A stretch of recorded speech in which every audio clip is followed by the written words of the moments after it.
numbing, would have felt that, it would have killed him. If he would have felt this woman that I love, my wife, if he would have felt that, like, bro, that shit would have been devastating. So I think that we've suffered abuse so long that we've gone into this numbing, shocking feeling where we don't feel it anymore. And when it does come up, we got that invisible muscle to push that bitch right back down.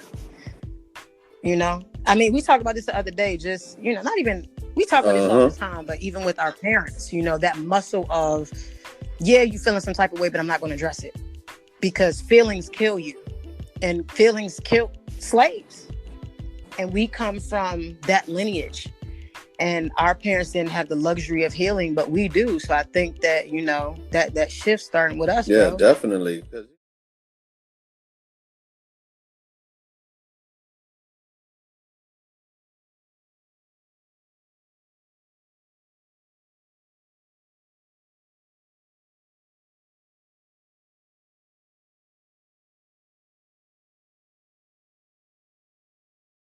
They raise us to be a good worker, you know, and like when you're just a part of the matrix, you feel like, oh, you know, you go to school, you go to college, you get a good job, you get married, and that's your life. That is how shit works in the matrix. So whenever you find peace and happiness not being in a relationship or being on your own and doing things that go against the grain, then you're looked at as like, oh, you know, he must be miserable. He doesn't have anyone and all this other shit. Meanwhile, you have people in relationships who feel so fucking alone. They feel more alone than I ever could. You know what I'm saying? There's nothing worse. The worst feeling ever is to feel alone in a relationship.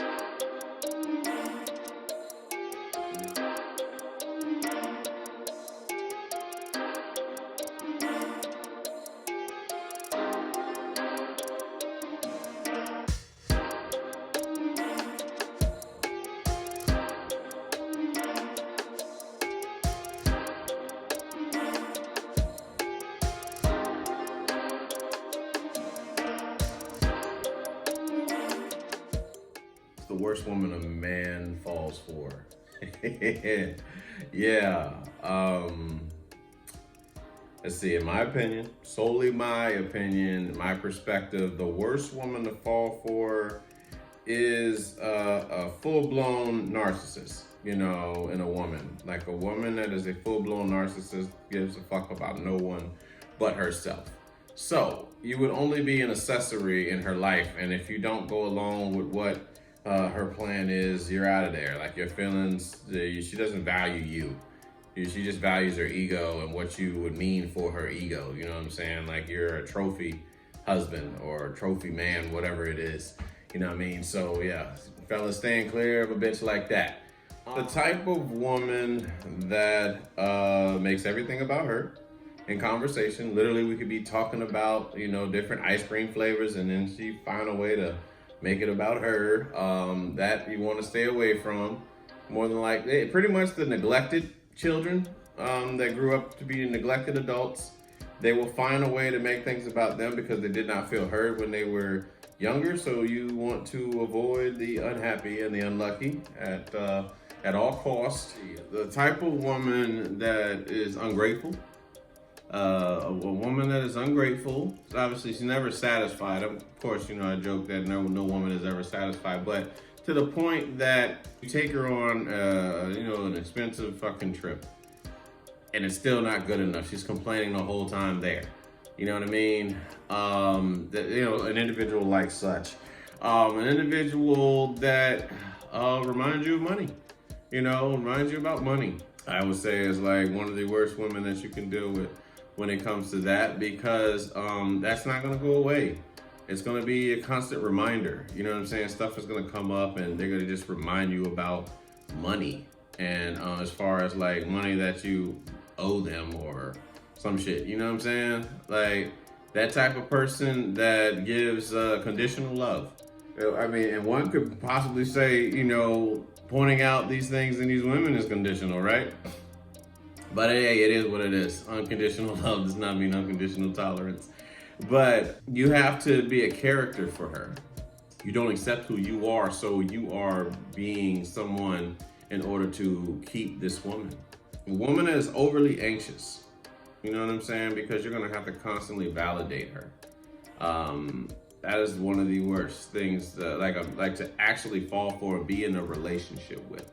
You know what I mean? Like an individual that's like recognizing their shit and they're working on it. By all means, you know, respect to them. Let them do what they gotta do. But if you actually make a commitment to a person, you're going to be expected to validate them the entire fucking relationship for shit that their parents were supposed to do when they were children. And that's another thing. The worst thing you want, I say the worst woman you want is a woman that wants you to be her father. You know what I'm saying? Like just constant validation and taking out her frustrations with her parents on you. That is the worst thing too. You're paying for someone else, pretty much you're paying for somebody else's mistake. Basically any woman that don't want to go to damn therapy. You know what I'm saying? Like it's very key. It's very key because in mental, like, you know, if you go to therapy and you learn mental health, even on your own, you ain't got to go to therapy. If you just study mental health on your own, you recognize that everything that's going on, you have the power to control. Like you control what gets to you. You know, no one's responsible for your emotions. No one's responsible for your insecurities. That is an inside job. You know what I mean? So when you have issues and you feel like, you know, he was looking at another girl or some shit like that, and clearly it wasn't the case. Don't get me wrong. There are some men that literally they don't respect their women and they'll, you know, look at another woman in front of their woman and shit like that. But I'm talking about the ones that are assuming that you're doing so in a public place. You know what I mean? And they have a tantrum, if you will. They like to make another. Yes, another one likes to make a fucking scene. You know what I'm saying? Past the age of 15. You know, that like decides that they want to be loud in public. That, you know what I'm saying, wants to draw attention-seeking behavior. You know what I mean? Like seeing a woman, you know, act out of character, unwarranted. Let's be clear, unwarranted. Now there's some cases where, you know what I'm saying, like, I don't know, you might experience racism. You're out there with your kid and they, you know what I'm saying, they treat your kid differently and they treat you differently or what have you. You know what I mean? And you gonna have to handle biz. You know what I'm saying? Like like a woman does. But what we're talking about is just the unnecessary shit. You know what I'm saying? Loud as fuck for no fucking reason, just to get attention, thinking that that's going to get, you know, the job done. No ma'am. Like, you know, if she's willing to do that in public, there's no telling what that man is dealing with at home. You know what I mean? That type of shit. And a woman that disrupts your peace, a woman that wants to be your focus. You know what I'm saying? She wants to be all your focus. She doesn't want you to work on your purpose. She distracts you from your purpose. She distracts you from working on yourself, from bettering yourself. She makes you focus on her time and time again. You know what I mean? The type of woman that flips out when you don't talk for a couple hours. You know what I mean? Black Ron had a joke in his stand-up bit. He was talking about "Cry for You" and how KC in the lyrics, you know, obviously he's joking about the lyrics, but he's like, "It's been an hour since you've been gone." It's been a fucking hour.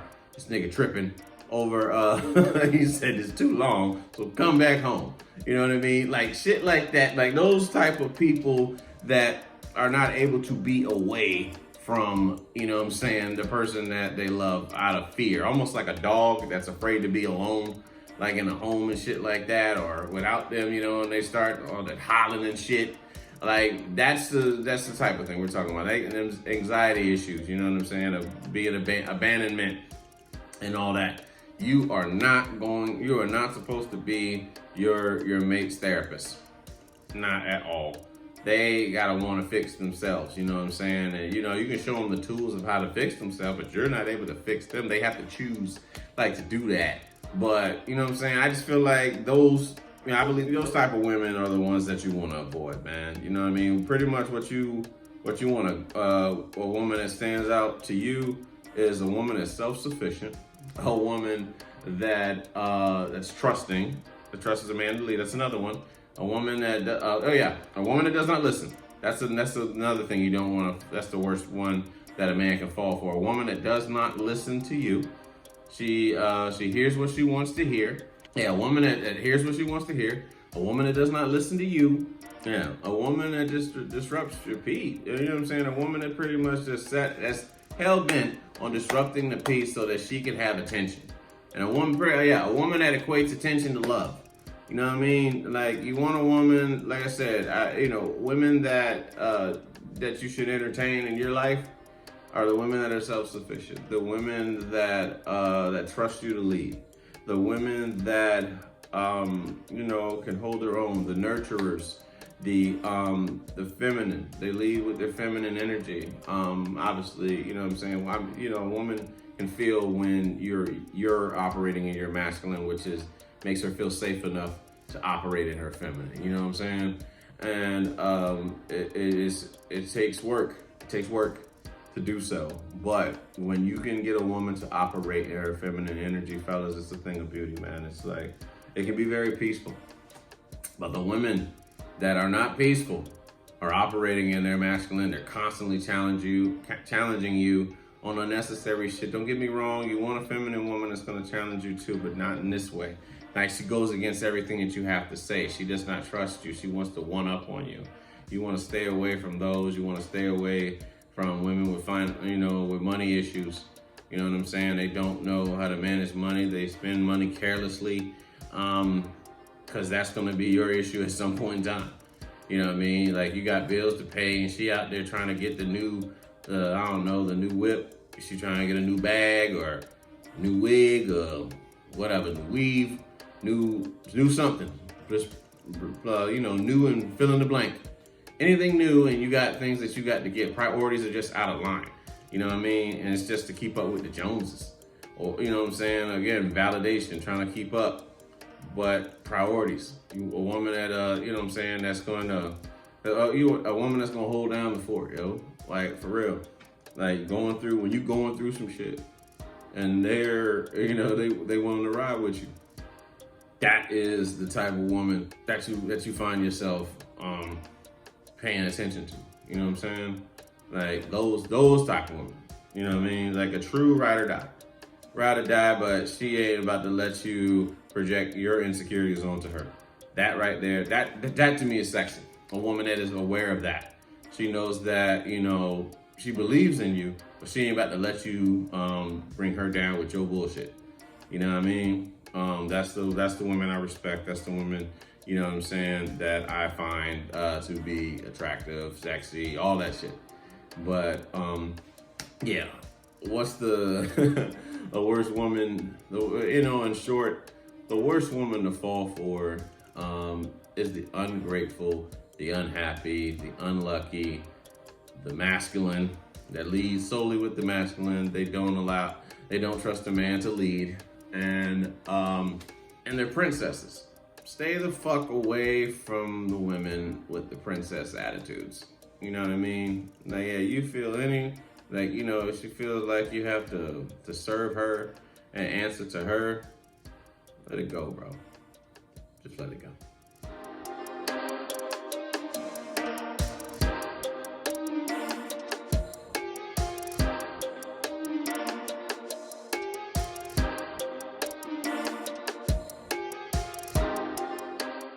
What have you learned from the books you've recently read this year?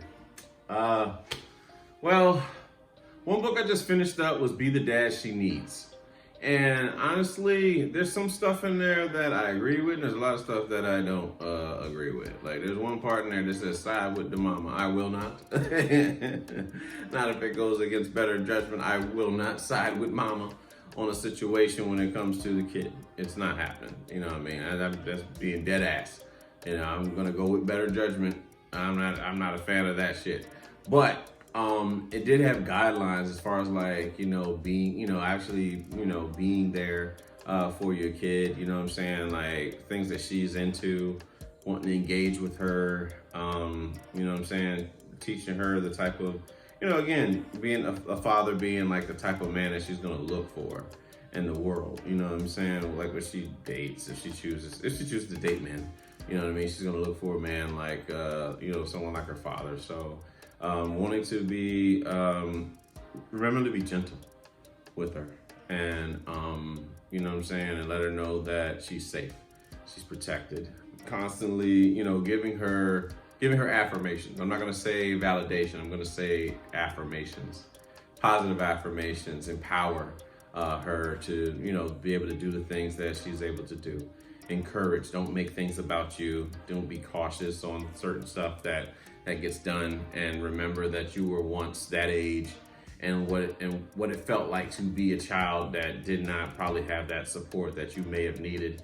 So to be the person that you needed when you were growing up, essentially. That's what I say I learned from Be the Dad That She Needs. It's I think Dr. What the hell is his name? Lumen? I think his name is Lumen. I could be wrong. But Be the Dad That She Needs. It's a pretty good read. I recommend it. Atlas of the Heart, Brene Brown. You know how I feel about my bitch, Brene to the Brown. Like, bad bitch, all day. You know what I'm saying? Brene she's just a fun-loving, very fierce with her words, woman from Texas, and she's just phenomenal. I mean, I don't really have anything. I don't think I can say anything in poor taste about Brene Brown, but I mean, the book. If you watch the HBO series, Atlas of the Heart. If you've watched that on HBO, it kind of just covers, and I listened to it on audiobook. And it was, like I said, it was insightful.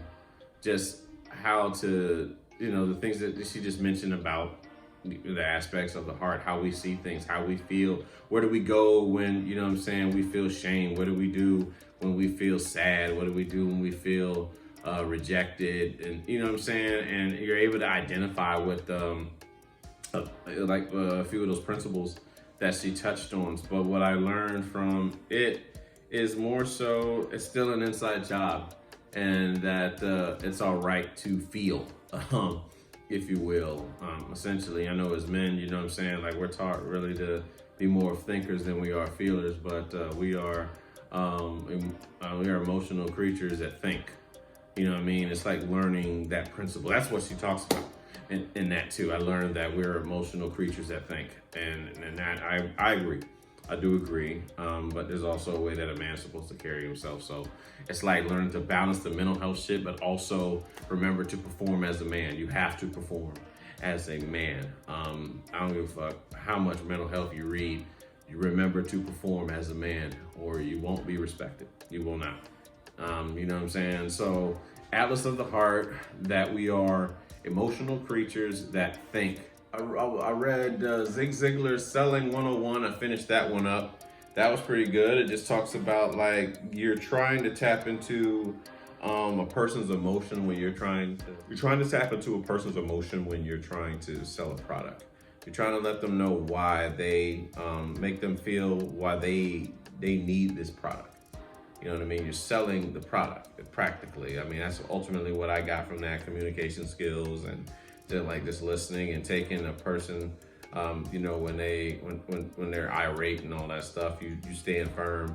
You don't allow yourself to get there emotional. So practicing emotional intelligence. I mean, some good tips about just engaging in communication with people, whether you're trying to sell a product or whether you're just having a conversation. I mean, ultimately, that's what they want you to do, is have a conversation with, the customer, and make the customer feel welcome, and make them feel like it's have a business relationship with them, and they're more inclined to do business with you when you do engage with them like that.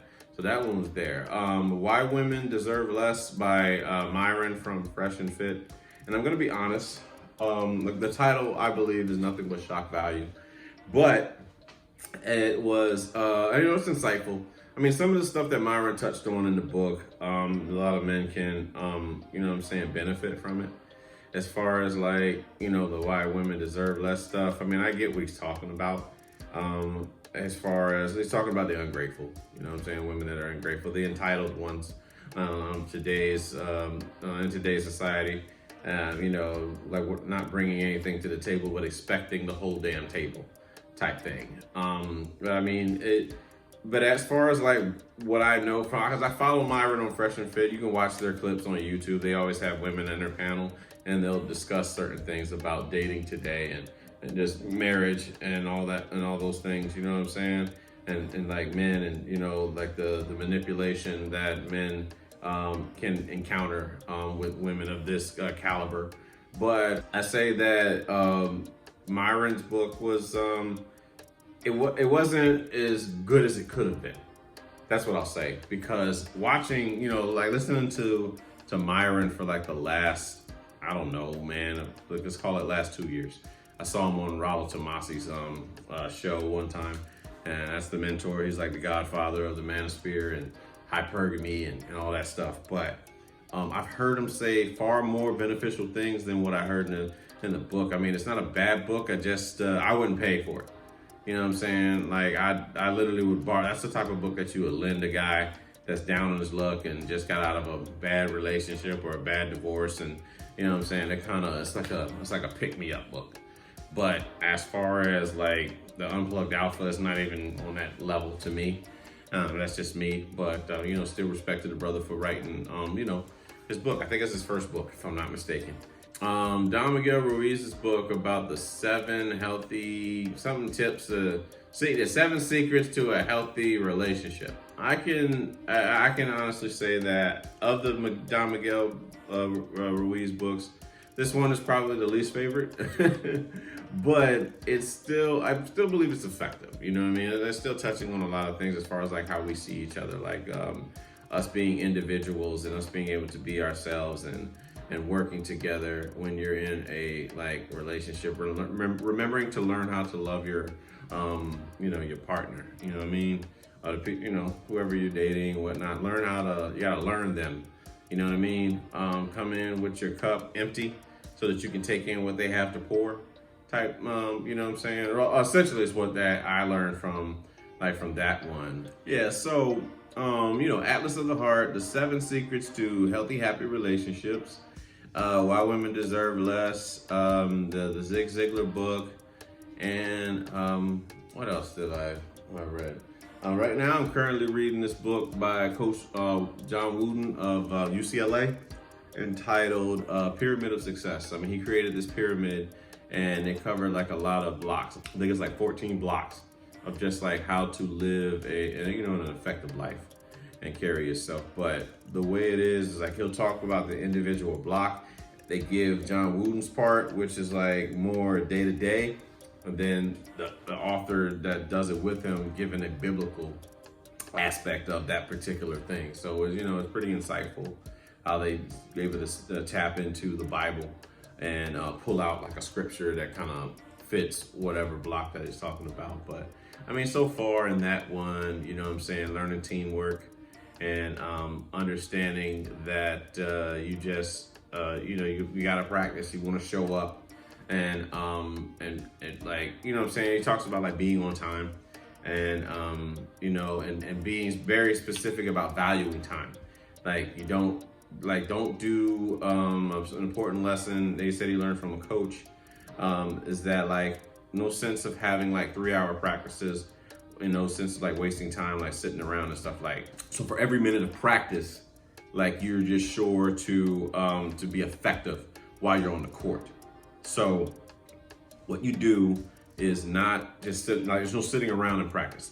From the start of practice to the end of practice, they're going to be practicing, and so you don't find yourself wasting time. And I can tell you from playing basketball growing up, there's been a lot of time when we just sat down and just waiting to figure out what the coach wanted to do. But he said from start to finish, like the players knew when practice started, they knew when they ended, so they gave their best effort, which I thought was pretty brilliant. Like to have that, like it's not going to be a secret. So they knew that from when practice started to when it ended, we were going to do this, and it showed out well for them in the games. And they were pretty humble, you know what I'm saying? Like whenever they lost, you just take it. You give your best effort. His whole thing is about pushing your best effort. So I mean, so far it's a good read, and I look forward to reading the rest of it. But I mean, that's just a few of the books that I've found of interest this year, And my goal was to read 10 books. I think I made 8 in the first 3 months of 2023. But I mean, at my pace, I'll surpass that in no time anyway, trying to, cram all that information into this brain. To be a better person, to be more effective and make decisions going forward. But yeah, so those are the books that I read in 2023 so far, and that's what I learned from them.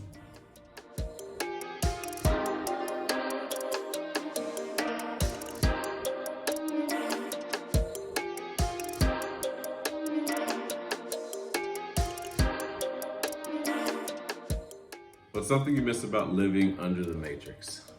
About living in the matrix is the ignorance. You know what I'm saying? Like having the ignorance about things and believing, believing the lies that society tells about life.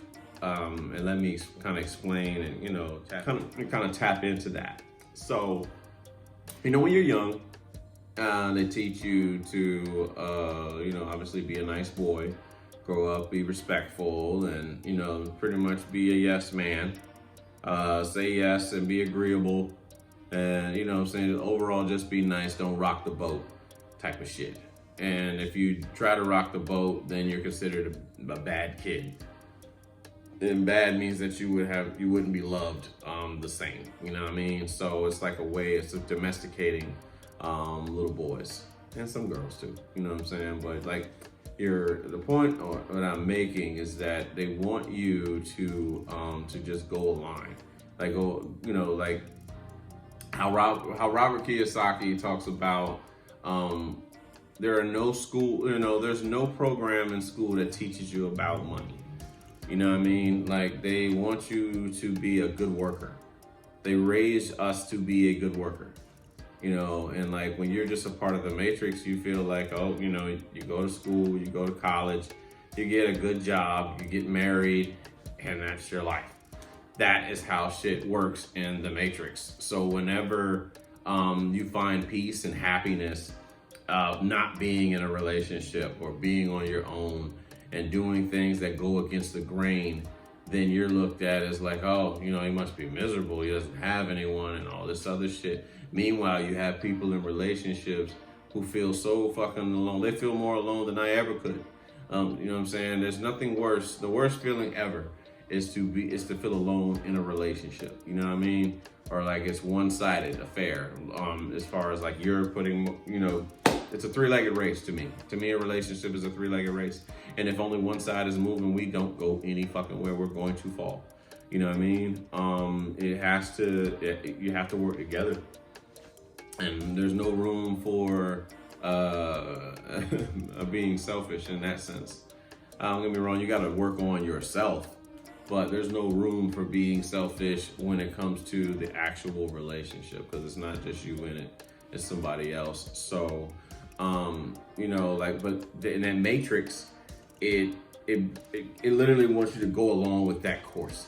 And anytime you do anything outside of what we were programmed to do, there's a tremendous amount of anxiety that comes with it.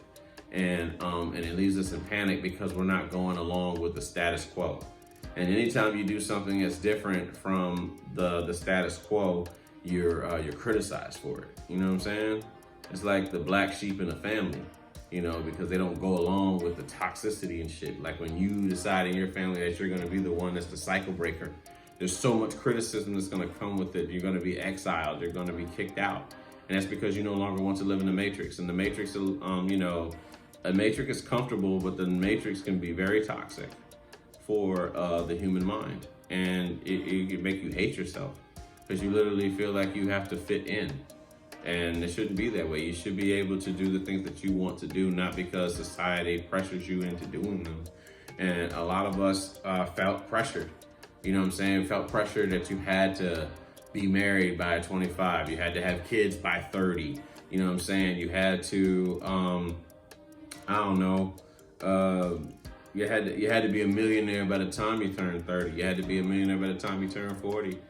You had to graduate college before 21. You know what I'm saying? Or 22, whatever, you know, the average thing is. But you can still graduate. You can graduate, hell, when you're 90. You can graduate when you're 80. You know what I'm saying? Like things outside of what I consider to be like the Matrix, man. And the Matrix is programming us to. The Matrix always programmed us to follow everybody else's lives but our own. You know what I'm saying? Like TV, reality shows. The fact that we sat down and watched for weeks Flavor fucking Flav kissing random ass bitches who were clearly paid to tongue him down. You ain't gonna tell me shit. I mean, what's the name? What the hell is that girl? New York? New York probably was the only one that gave a damn about Earthworm Jim. Fucking Flavor Flav on that damn show. Wow. How many times we had to hear that shit? Wow. You know what I mean? But like, we sat there and we would talk about it at work more than we would talk about our own damn life. You know what I'm saying? Like the Matrix programs us to focus on shit that's distracting from working on ourselves, and teaches us to hate ourselves and shit like that. Is there something's wrong with us? No. When we try to fit in with the Joneses, it's been doing it from the jump. The Matrix sets up like for little kids. Like again, they put like those, you know what I'm saying, commercials and shit to plant seeds into these little kids' minds to come annoy us as parents to go get the latest toy. And you know what I'm saying? It's really just they don't really give a fuck about the toy. You know what I'm saying? It's just trying to fit in because it's popular. You know what I mean? Like the Matrix really has a way of eating at our egos and our insecurities to make us want to be a part of something instead of being on our own doing what the fuck we want to do. Not because, you know what I'm saying, somebody else did. You know, I spent a lot of time growing up just trying to fit in, listening to certain rap songs, trying to fit in, trying to know R&B just to fit in, you know what I mean? Wearing certain clothes, like, you know what I'm saying, influenced by hip hop, I'm still hip hop kid to this day. But, you know, back then it was about fitting in, and it was like just basically trying to keep up, you know what I'm saying, be accepted and shit. And like the Matrix has a way of programming us to do certain shit, you know what I mean? Like, I would consider like grown ass women that's going around talking about hot girl summer and you 45 and up, kill yourself. You know what I'm saying? Because you're an adult. Megan is 20, you know, she was 25, 26 when she was saying it. She's saying what a 25 and 26 year old is supposed to do. You are not supposed to be looking up to a 25 and 26 year old. You know what I mean? I get it. She's got success. She's rapping and saying, you know, whatever the fuck she want to say on a record. But what is it really doing for you? You know what I'm saying? Like the Matrix, another thing in the Matrix is for rap music to destroy the black family, to destroy how black people talk to one another. That's just my firm belief. And, you know, you can look back at the lyrics and decide for yourself as far as like, so it makes us so quick to kill a nigga, but we won't kill, you know what I'm saying, a cop that, you know, and I'm not insinuating, you know what I'm saying, shooting cops or anything like that. What I'm saying is that you got more heart to kill your own brother than the individuals that you claim are doing harm to you. That's the shit that gets me. You know what I'm saying? Like that type of shit. You know, I think it's a bit hypocritical, if you will. But it's not. Like I said, I don't believe that it's these people's fault. They're doing exactly what the programming set out to do, is to make us do shit like that. You know what I mean? Again, a lot of things that's been set with programming. It's no secret that we have certain agendas going on in the world, and they just keep getting programmed into our mind and making us pay attention to them and making it more acceptable. And you really can, like, you will literally be chastised for sticking to your beliefs on something and being forced a belief onto you if you don't agree with it. You know what I'm saying? Like that's it is what it is. As far as what, as far as like how society, you know, on social media and all that stuff, when certain topics come up, and you meet being offended with saying something more offensive, And like I said, there's just a certain programming going on, and I just had to unplug. I had to unplug from like what was going, like what I saw, what I was listening to on the radio, what I was watching on television. You know what I'm saying? I haven't had cable, and I haven't had cable since like 2015, 2016. So I mean, and I stopped reading the news, like Apple News. The Apple News is so it's like it was depressing. You know what I'm saying? And like you can feel the emotion that comes from these stories that we read. So it's like trying to find something that's uplifting. I mean, I'm not, retarded to the fact that bad things are happening in the world. You know what I'm saying? Violence is happening in the world. But what I'm saying is that if I'm going to read something, it's got to be something that's going to better my life. So, life in the Matrix, man, is it's comfortable. That's how you know that that's what I believe, that you're in the Matrix, is when you're living very comfortable. You know what I'm saying? You're fine with the comfort zone. But as soon as you try to shake the programming, that's when life gets a little bit, your anxiety goes up a little bit. You get a little anxious from, here and there, and you're constantly seeing something new. You're being a cycle breaker, which is great. But what the things that I missed from the Matrix really is just the level of comfort, the ignorance. You know what I'm saying? Living ignorance is bliss. Believing things that are being said to you on television, or what you'll see in history books, and then to uncover all these things that are that you find out later on aren't necessarily the truth. And what do? You're unable to go back. It's like finding out that Santa Claus isn't real. And once you uncover these things, it makes you want to learn more about the said Matrix and what it's designed for us to do. And it's just interesting how these things work in our society. But missing about the Matrix is just the level of comfort, feeling safe.